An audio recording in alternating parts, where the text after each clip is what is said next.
Honestly unbalanced.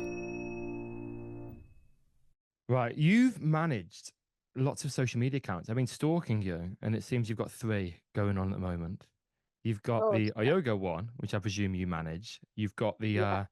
Paradise Yogi one, Oh, yeah. That's an which old one. died, Died. uh, Yeah. and then you've got your current one, which is Hannah Oyogo. So number one, I'm intrigued. Do you do it all yourself? That's a lot of work and a lot of content creation, especially for the two active ones at least. And secondly, why did you not keep the Paradise Yoga one and convert it to your Hana or Yoga one? Why did you create one afresh? So yes, I manage them all myself. I work with Grit Culture. They also help me. So I just brought them in the last 4 months just to help me because we have so much content from all of our trainers and resorts. Obviously, I don't do enough with that, so I was like, actually to have someone who's got a bit more structure. So most of the time it's me, and then I bring them in and they help supplement with those group posts or stories. And yeah, I think coming from a creative background, I have quite a particular eye on what I want and on what the brands look like. So I can be quite thought about that. So yeah, I do run all of them, weirdly enough. Paradise Yogi, I can't get into anymore. I managed to get myself banned out and actually What did you do? I think I was just like logging in and out too much. It was that year I've not used it for like 2 or 3 years. Um, but I actually stopped posting on there. I wanted to post more consciously. So I think for my Hana Yoga one, I want it to be more about my journey as a female founder. And I was never a full-time yoga teacher. I did that, as a transitional period in my life. So Paradise Yogi was that kind of transition point. And then I was like, actually, I know enough about yoga, but not enough to be for me like a full-time teacher. So it felt like a kind of this like transition bit that just doesn't make any sense anymore. So that's why I don't post them anymore. And I can't get into it. So it's probably for the best. So with this external person or people you have doing your stuff, what do they do? And how was it hard to give stuff away like that? It's definitely not hard. I guess it was the right time. Like I definitely felt like um I needed the support just because we've got so many projects running and it's just me. So I needed some freelancers. I think it was hard to kind of what I found really difficult on social media and actually as an external vision for a yoga, I found it really hard to translate what I wanted a yoga to say and then say it. So having this agency is called Grit Culture from my friend Harriet, who's fabulous. Having them allowed me to find a voice on social media, which I hadn't had before. And I think it's given me the confidence I definitely didn't have before. Like I didn't know what to post. I knew I wanted to say something, but I didn't want to say the wrong thing, and so I didn't say anything at all. And so all our brand messaging and all the things that I think we should have been saying, I just didn't say anything. So it was just like pretty pictures. And I think we've still got a long way to go, but hopefully the messaging is a bit getting a bit deeper and a bit more people are understanding a bit more what we do. And so I think they've been amazing to help me find my own voice. And then also in my Hana yoga thing, I found a bit of confidence, been like, what, I am gonna post that reel of me, don't know, changing clothes or whatever. Like, I never had that before. So I think I've built a bit of confidence off what's happening in the yoga to then talk about my own journey as a solo entrepreneur or whatever you want to call me, founder, female founder. Um, I think it's been like a kind of, I always say that for me, a yoga is an extension of my personality and it's an extension of how I feel about movement and what I want to translate to other people to get from it. So it's so linked to how I feel as a person that it's kind of like a visual representation of my head, which is, I guess, terrifying. A terrifying thought. I'd love to touch base on that again in a second. In fact, let's touch base on that now. You say it's an extension of you and like how you feel at the time and like what's going on for you. I guess that works when you're smaller, but you're growing quite rapidly. And soon, I guess it won't be able to just kind of flow with you. It would have to be its own thing. Like, do you want that to happen, or do you always want it to feel like you, or do you want to build it into something almost that can be like sold potentially one day if you're so inclined? Yeah, I don't think I'd ever want to at this moment in time. Someone asked me this today, would I ever sell it? And I said no. I think you should enjoy business and work to the point when you don't enjoy it. And when you don't enjoy it, you need to ask yourself why you're not enjoying it. Because obviously I'm creating this monster. So if I can't control the monster or not enjoying working with the monster, then I need to think about what's gone wrong there because I didn't leave a perfectly good job to to create something that I hate. So for Mhm. me, it is about the day to day routine. It's about the things that I get from a yoga and a yoga kind of gets from me and feeding that in the right way. Um, you touched on growing. Yeah, we're growing really, really well at the moment, which is really exciting. And I think it's not. I don't want to get too overwhelmed. So I'm just taking it one day at a time. You know, I have obviously got a strategy and a plan for that long term growth. For me, it's been a learning curve about hiring people and how to get the right team members on board so that they feel like a little bit of me. You know, they're like they've got the same essence and vibe. They're excited about Oyogo, and it's I think that's what will help us grow in the most organic and coming back to that connection piece with me. If I bring on people who just want to, you know, do a job and don't have that passion behind it, I think that's where we start to lose our uniqueness, our creativity, um, the ability to grow in this like really like exciting, energetic way. I think. Yeah, makes sense. And how, in terms of finding people, so you find fitness slash wellbeing instructors in a very broad sense, and it's really hard to find people. Firstly, like in the first place, and get in contact with them and meet them, but then actually understanding their personality and their quality is Yeah. actually another challenge. Like, what is your process of finding that? Because when I came on board to do some bits with you, we hadn't met in person, had we? I don't know. Maybe I had been to a class No, at some we point haven't. somewhere. No. Yeah. So yeah, Um, Tell me about your finding people process and how you finding filter stuff people. out. I'm a complete author, so Instagram's a great tool for that. I used to start on Instagram, and I used to go through their profile and kind of look at their teaching and what they were delivering, but then also would try and kind of get a sense of what type of person they were, like what their character was like. I think I've always kind of based my teacher recruitment on, would I like to go for a drink with you? Can we go for a coffee? Would we do a class together? Can we have like a natural conversation? And I want that to continue. So with every teacher I reach out to, and often our recruitment is done on Instagram because it's like it's the people's new way. It's a modern website for people in our industry. They don't need to have this huge website to be able to deliver what they're trying to say. They've just got Instagram. We go straight there. We look at their profile and we go, yeah, that's the kind of what we're looking for. So I'm looking for Pilates teacher. I'm like, okay, switching to the Pilates one. Maybe I already worked with a teacher, then I find another teacher, and he looks great. And then I would reach out, and then I always do point of first contact is me. I always do the first recovery discovery call. I always have that onboarding process where I sit down with them and say, you know, what do you love doing? Tell me about this. And you know, I like to build a relationship from the start, and I think hopefully that's something that the teachers get from becoming part of our yoga family. And I do think that's actually, I never thought I was growing a community, but we did, I decided to have a little agency like event earlier on in the year just to bring together people who supported me and the teachers that had like, you know, been from the start and the new ones, and just a nice way of getting people together. And I didn't think I was growing this community, and then this kind of load of people turned up. And a lot of them have made friends through this community, and that was so nice to see that they'd, you know, got on to connect with each other and shared skills. And now we've got this like, you know, people might message me being like, I'm doing this event, do you think you can reach out to the other yoga teachers and see if they want to come? Or I think for me it was always about starting a friendship and then moving it into like a workspace. It's not always the case, but I think it's 90% of the time that's how I like to recruit. And then it feels like one big yoga family for me, Have and you it's nicer for me.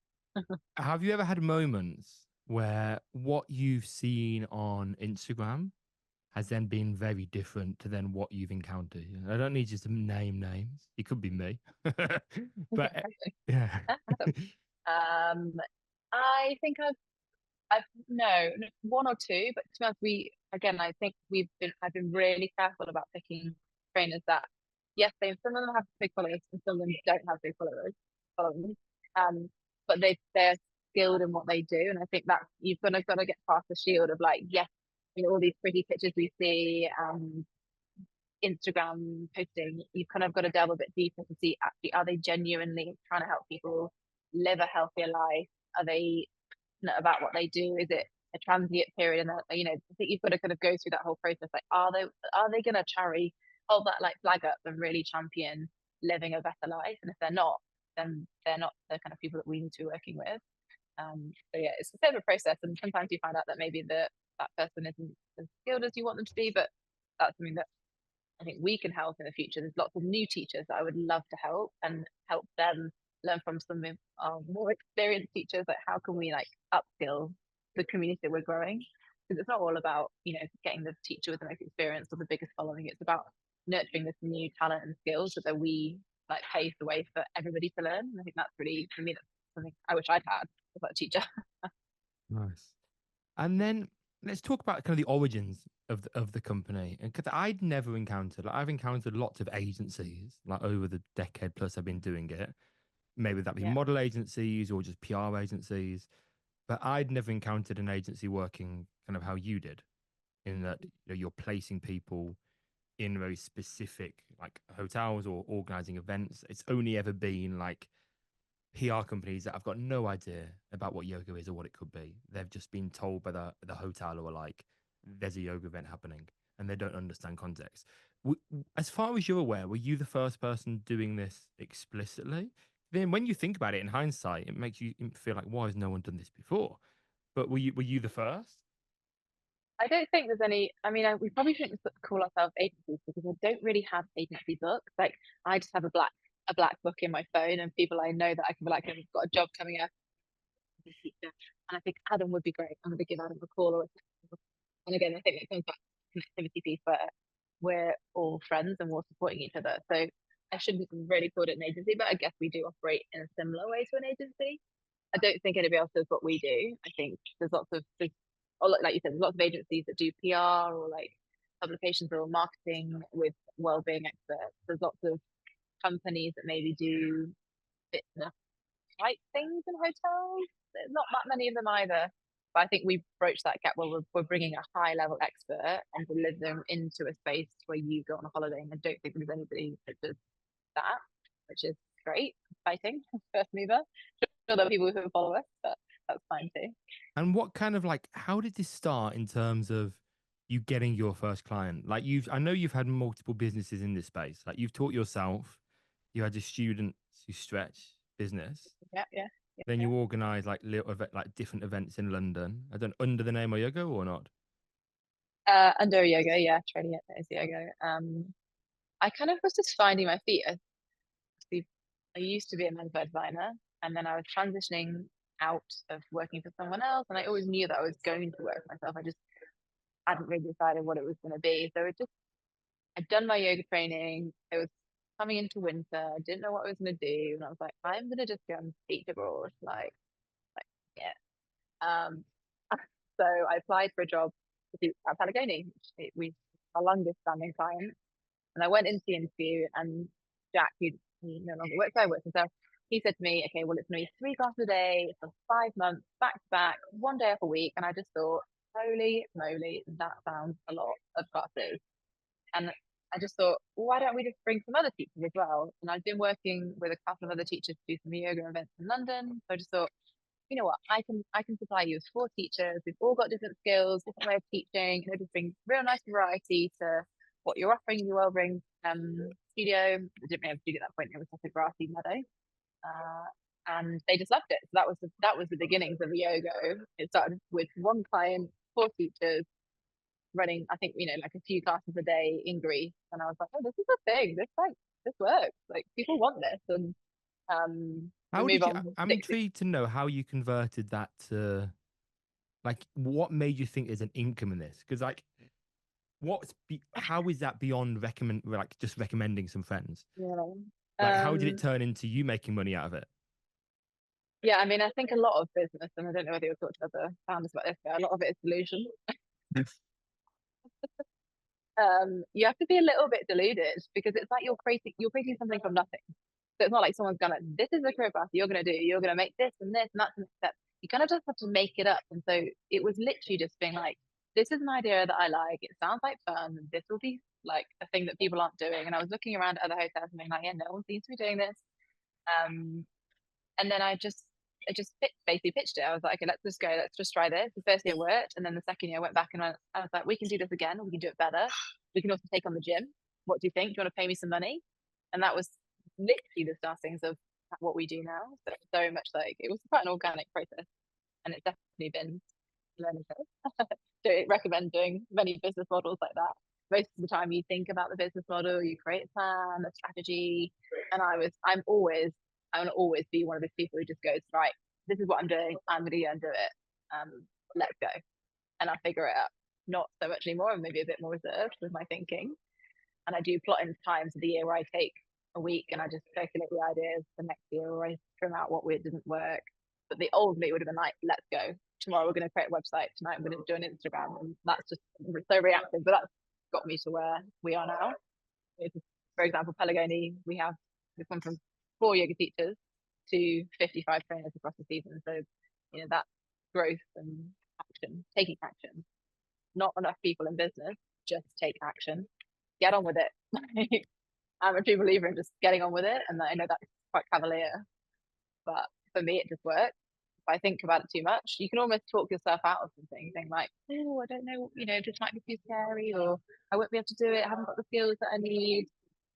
Rather than just giving it a whirl. Had you ever experienced like the opposite, where you should have acted sooner, didn't, and then missed an opportunity? Is that what's provoked the way you are?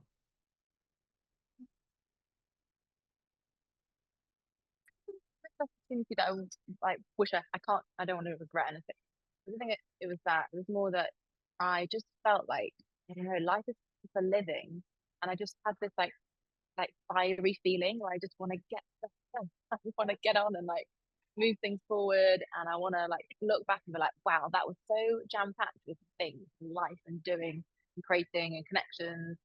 And it's almost like that feel of urgency, which sometimes is a blessing and sometimes is a blessing. I guess it just links to my personality again. I'm like that's how my personality is. I'm really like, let's go, let's do this. Excited to do stuff the whole time. High energy. Yeah, the best way I could describe it. The female founder part of what you do, like it's quite a big thing on your website, isn't it? On your social media. Like, why does that mean? Like, it's obviously it's a great thing, but why does it mean so much to you? Why is it become a talking point? Did you think that there was something missing, kind of in the industry, or and has that been? Have people responded to that? Wow, like other female founders wanted to work with you specifically for that reason, or not just for that? Yeah, it's funny. I haven't really, I guess, openly talked so much about it recently, but I've started to become more present in my Hana Yoga Instagram account. The amount of women who drop into my inbox and just like a little bit of encouragement, or I love what you're doing, I love that you're female. I think there isn't enough female founders in London in the wellbeing space. Can you name 10 people who run wellbeing businesses in the Oh, UK that are right. female? Let me shout Go give out me a to list. some. Let me shout out. Let me shout out some. Okay, Let me try and think. I'll be So, put in my place now. founder of Yoga Haven, Ali, who I guess founded that 15, 20 years ago. She's amazing. Hardcore. Mm-hmm. She's badass. Yogi Bar. Yeah, Isn't that enough? That might be it's big. hard because I think they are amazing. I'm not doing businesses. this to prove a point. I'm just trying to like shout out other female founders. I'm Yeah. not trying to get to 10. I just want to shout out some others. Who would you like to shout out? Well, this is the thing. I have so many peers who are amazing. There aren't that many big wellbeing fitness companies that are run by women in the UK, in London specifically. Like all of the ones that I think you see, you hear about, and I'm not going to name any names, so some of those are my male friends, are amazing businesses. And there's nothing, it's not, I want to make this clear, I'm not trying to beat the men, I'm just trying to win for the women. And I think that's such a different thing. Lots of my male friends, I'm so proud of them. They run amazing businesses, they're growing massively. Not about them, it's about winning for the women and bringing us to the forefront of like all the amazing things that we create, and like really championing each other so that we are highlighted. We are doing more to support each other, more to be visual. And there probably are other people who run businesses. They just are maybe too afraid to put themselves out there, or feel uncomfortable about having. I, for the last 4 years, haven't had a face on a Oyogo. I barely appear.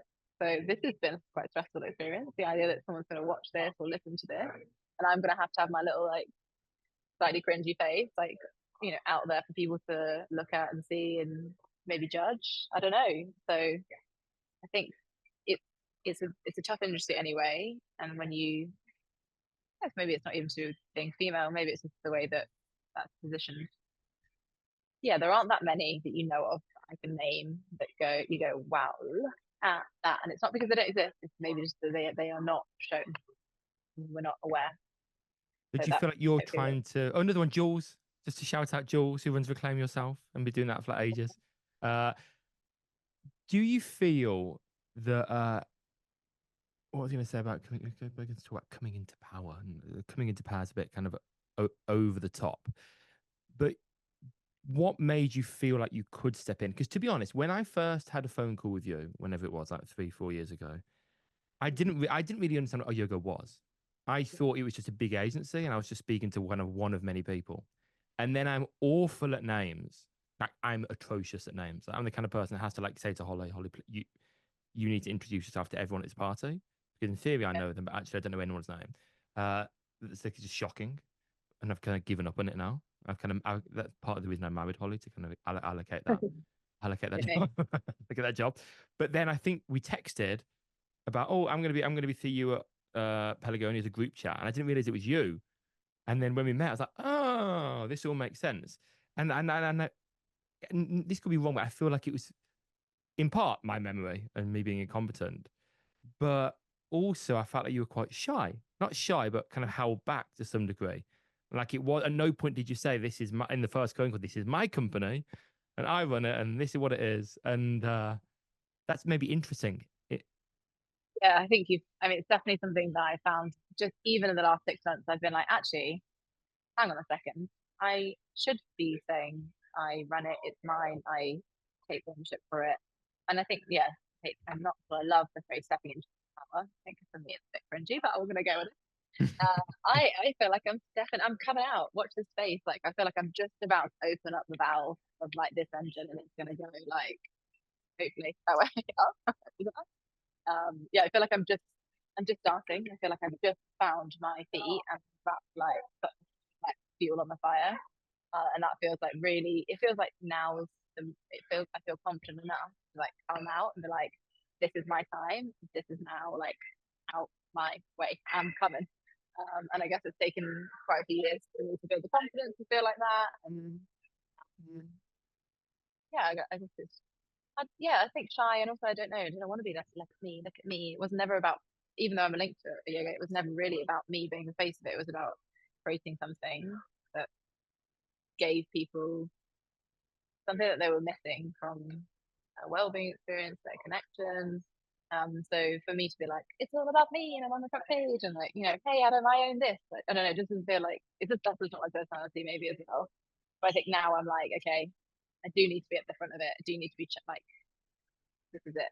I think from a marketing perspective as well, like I always feel that, magazines and like, or anything PR wise, want to feature a person, not necessarily a brand. They want like the expert or the founder. They're the things that get the feature. They don't want to hear from just a faceless brand. So I think actually the decision to put yourself out there, especially because you live what you sell. Like if you were like some unhealthy smoking person, then maybe actually step back, step in the background. But like you are Uh, super healthy, you're going to classes, etc. And I think people will be massively kind of invested in that. And what's the next step in terms of putting yourself out there more? You're going to put the about you section on the website? That doesn't exist yet, does it? yeah, about me. Yeah, I think I'm slowly just.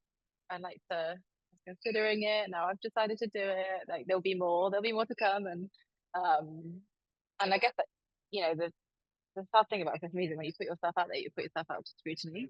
And I think I probably wasn't in the place to be scrutinized over the last couple of years, but now I feel like have at it. Like I'm happy with who I am, and I'm happy with what I've got around me, the business that I've built, spent a lot of time building every day at work, basically, because I love what I do.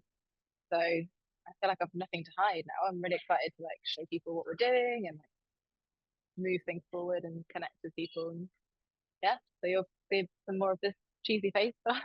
Have you had to deal with Honestly, any negativity so far? Has it all been kind of like love and light? like not directly at what we do. There's always going to be people that maybe aren't so happy with things that they wanted from the transaction. And that's the business. You have to learn to deal with it in the most appropriate way, and hopefully you can. I hate conflict. I think arguing is a waste of time, and I'd rather sit down and have a mature conversation about the disagreements so we can both end in a happy place. I don't like the idea that someone would go away from a disagreement with me or with a yoga and not feel like they were heard and valued, and And I think again that's just the way I've been brought up. My parents are very argumentative. They like to have a rational conversation about things. But yeah, no, I haven't really had anything like that, which has been good. But I'm sure I will come a cropper. He is just I'll just I've had so much over the years, and my view is always like social media is not a democracy. I'm a dictator on my social media, and like really if you love don't that about like you, it, Adam. I delete people, I block them, they're gone, and it's all the people that are most angry that will leave the Yeah, heaviest feedback. yeah. I think you've just got to let it like glaze over you, and I think maybe I'm quite sensitive, so that's always been hard. I want everybody to like me. I'm like a Labrador. Everybody to be happy and like me and pet my hair. So, but that's not realistic. So I've had to harden up a bit, and that's a lesson about a journey that I'm on about being a bit like more cutthroat. Like, no, this is work, and yeah, I'll take a bit more of your essence with me. How did your fashion kind of career support you in developing a business? Did it at all? Like, I guess it's a obviously very different sector, and maybe your role was slightly different as well in that. But was it of any use?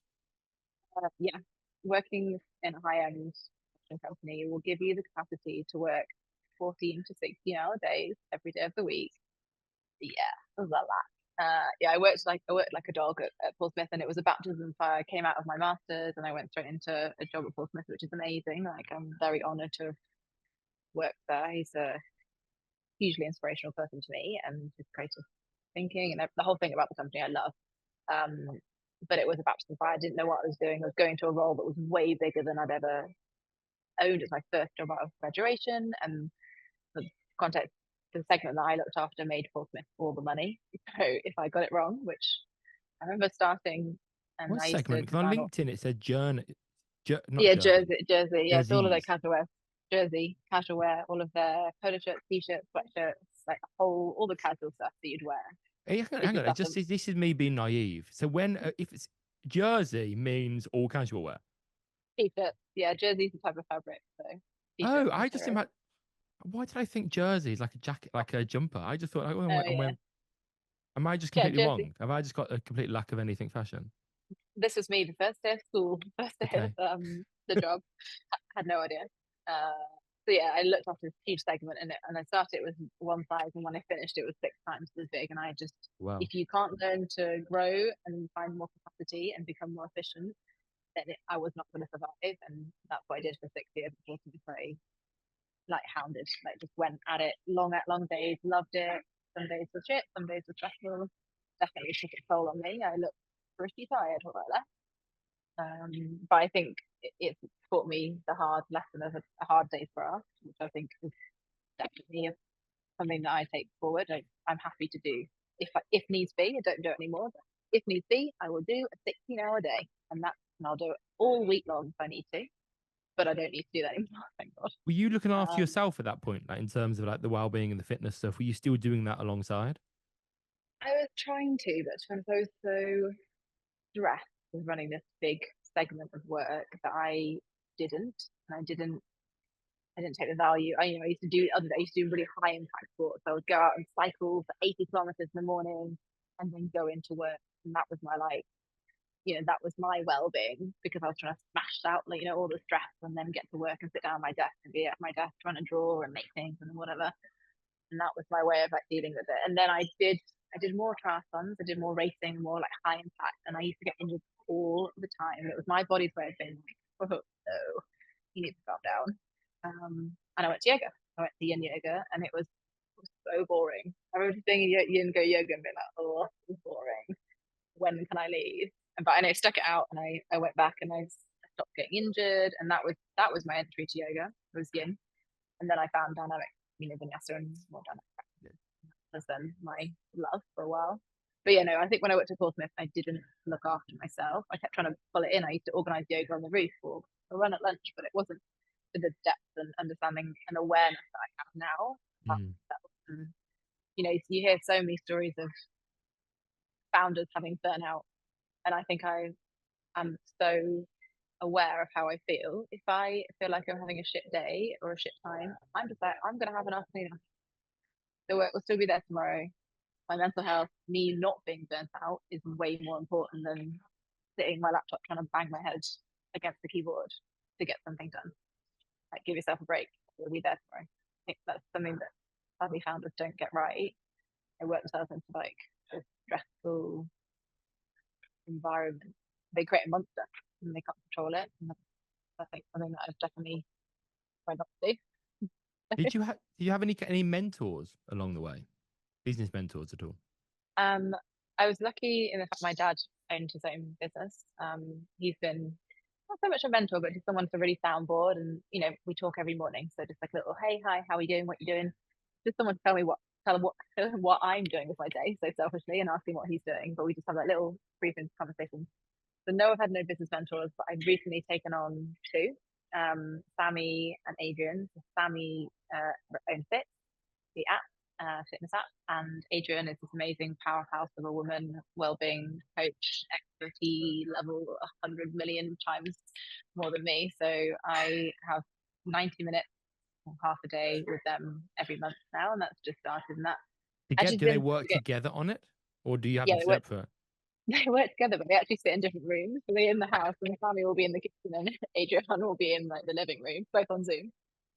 And they bicker. It's really funny. They not bicker, but they both have the different opinions, and I just love that. They both bring something really dynamic and unique to the situation, and they're not afraid to like say that the other one, this is how we do it, this is how I do it. So I think it's so nice to have two completely different opinions. And I think for me, it's just about soundboarding. Like, it's yes, I need some help along the way. And there's probably things I could have done better. Can we do this better? Probably could be maybe a bit further along, but I got to here, and now I'm like, okay, I do need to outreach with some skills, some other skills that can support me in the next. Like you said, we're growing rapidly. What will that look like, and who do I need in my team, my corner, that's going to be like, yes, Hannah, that's the way to do it. Have you thought about this? That you're doing that? A little bit weird. Why don't you do it this way? What made you Yeah, decide if you could have gone down two routes to get kind of mentors slash coaches to give you advice, or you could have employed people to take on, I guess, parts of the work so you could have like higher thinking days, or like what made you go down the mentor coach route rather than employ more people route? I did employ a wonderful human called Polly. She came on for 6 or 8 months, and she really helped me like project things forward. We just ended up wanting different things, so she didn't want to work behind a just, I needed someone who works behind us. So there was just like that didn't work out. So then after that I thought, do I need someone full time to support me, or do I just need a couple of freelancers to drop in? And the reason I think I've now taken on mentorship um, is because I just need that higher expertise level. I need someone who's just done it before, just to be like, I've done this before. I'm not going to hold your hand the whole way, but like, let's just check in. Let's just keep you on the right path. Like, do you really need to waste your time doing that? And I'm like, oh, no, you're right, I don't. So I think for me, it's just a lot about soundboarding my ideas with someone who's done it already, Mm. and it's like driven my confidence growth um, in a personal setting, but also in a work setting to be like, yeah, actually, I can go out and get that client. I can just like, and I think maybe we talked at the start how I've always been very decisive and been like, let's go get it. As a young for me, I was like, let's go get it. Almost no risk, no reward. And then there's a segment in the middle where I got a bit like, oh, I don't know what to do. What am I doing? What's the yoga doing? How do I get a client? And now I feel like I've come full circle. I'm like, almost let's risk it all. Let's get some rewards. And I think that comes from building confidence in myself, and then also having this amazing set of people around me that go, yeah, let's go. What's next? Keep pushing me, texting me, like, what's going on this week? And that's been amazing. Confidence, isn't it? If you've got good foundations and you've got a good support network, you, you're out there to go and get it properly. Let's switch back now to the teachers and facilitators and trainers you have on board. What is different to a hotel just kind of employing a local yoga teacher, like putting an advert on? Is leisure job still a thing? I'm not sure. Yeah, maybe I was like looking for those contracts back in the day, leisure jobs. Yeah, yeah. So what is Uh, yeah, what's different? And the leisure jobs used to be like a website, like where I remember yeah, when I left you a long time ago now, I thought I want to like manage a gym. Although it wasn't, I did a law background, I wanted to go into like leisure management, or my dream job was to be like CEO of Alton Towers in my head. And that was a route I wanted to go down. So I was always on like leisureJobs.com. I thought it'd be interesting stuff, but it existed. But yeah, so what's different from a hotel? Do you think I want to do I want to do a wellness program? Let's let my assistant manager just go on Instagram and find some people, or let's put it on leisureJobs.com. What's different about what Yeah. they get for you? I know on the website you talk about connecting the dots. Like, what does that mean? Yeah. First of all, massive shout out to my team. This is what the kids do nowadays. They do this little like heart thing, don't they? Do they? That was That's a very heart. Italian.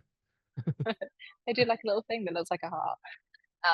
I love each and every one of my trainers, and I just feel such like joy when I speak to them, and I speak to most of them all the time. WhatsApp, text, Instagram, constantly like dropping into their inbox. They must hate me, but I just in my head they're my friends.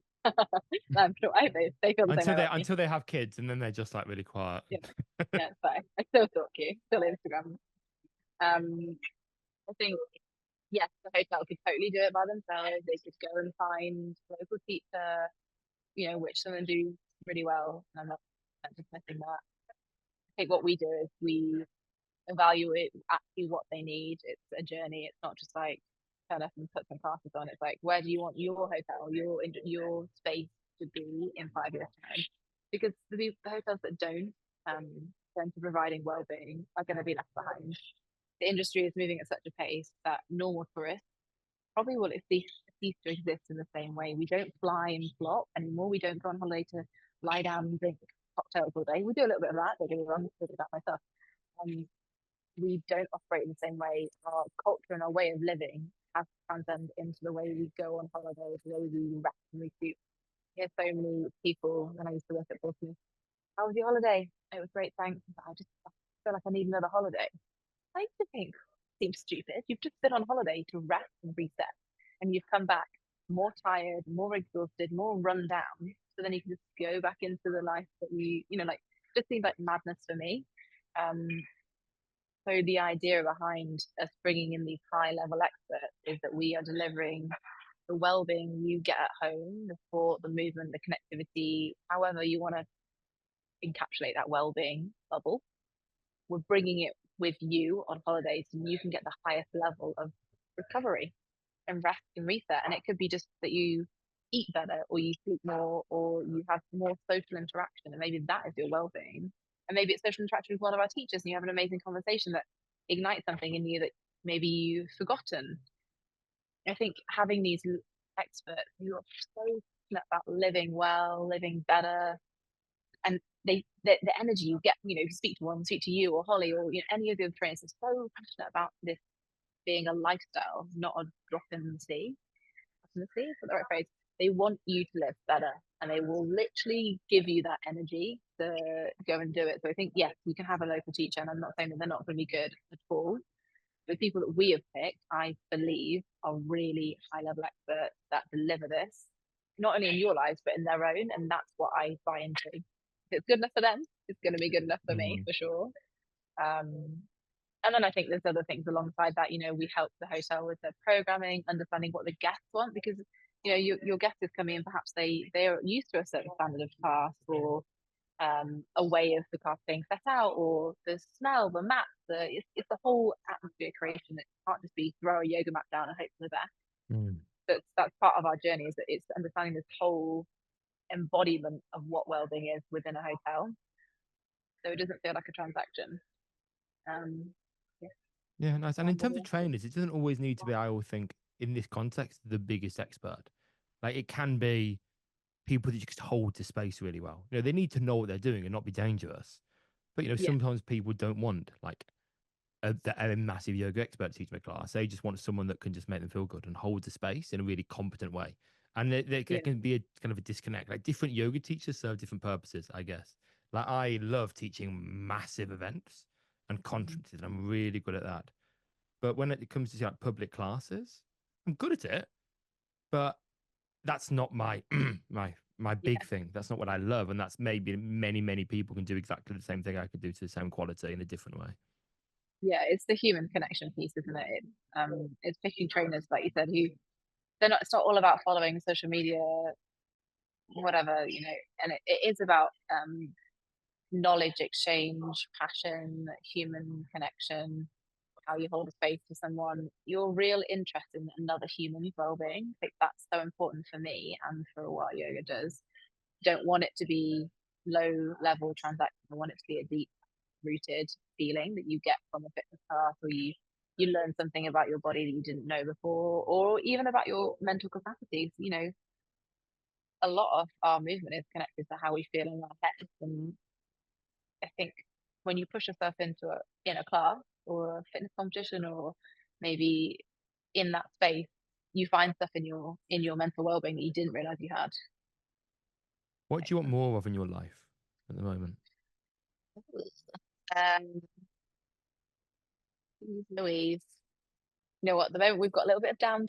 I sound like a psychopath. We've got a bit of downtime, and I'm a little bit bored, so I'm just waiting for some big projects to start. So I want to be busier.